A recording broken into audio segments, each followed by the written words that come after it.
Welcome back. Joe Biden's approval rating hitting a new low. Just 33% of Americans are approving of the job that he's doing.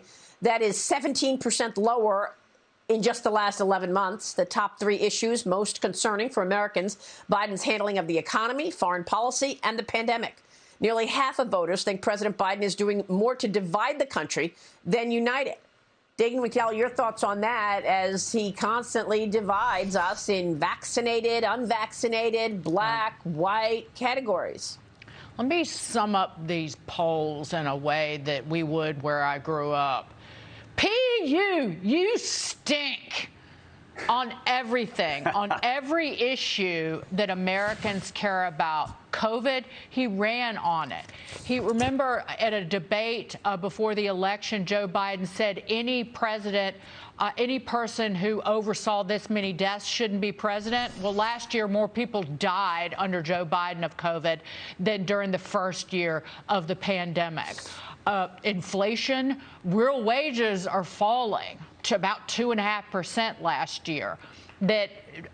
So you adjust for inflation. This hurts everyday Americans, and it makes people mad. And all this man and his cronies can do is lie about it over and over again. Lie about the border, about Afghanistan, about we need to spend $5 trillion more to bring down inflation. It's not going to cost anything. It's the combination of a White House and a president who don't care about these things, a White House and a president that are completely feckless, and then when cornered, they lie. People have had enough of it. Yeah, they really have. And it's because they only care about their progressive agenda, Mark. It doesn't matter what the voters say. It's all about climate change, spending money on climate, the Green New Deal, no matter what you say. That's why we're seeing crises after crises in this country, from economic to foreign policy.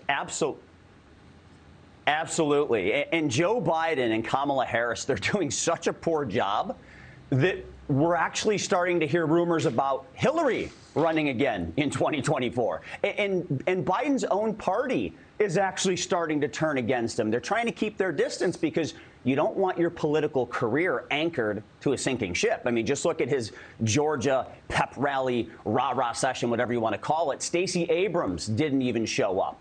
And Dagen pointed out, where he's missing the ball with regards to COVID, where he's missing the ball with regards to the economy.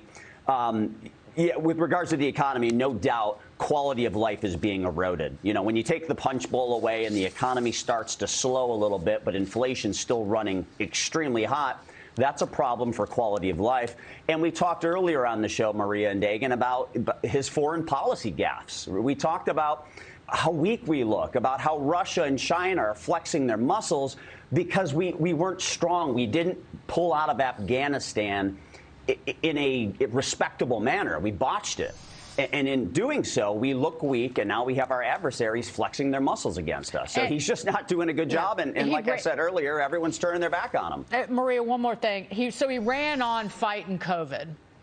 And he hadn't done anything. And the Journal has an incredible editorial today about COVID therapies, the real need for the therapeutics, the treatments, the antibody treatment, the antibody infusions, like the one from VIR or Vir Pharmaceuticals and GlaxoSmithKline, which is used on Omicron, that of the $1.9 trillion spending bill last year, less than 1% was spent on these treatments. Less than 1%. That is the equivalent of what was spent on New York's financially ailing transit system.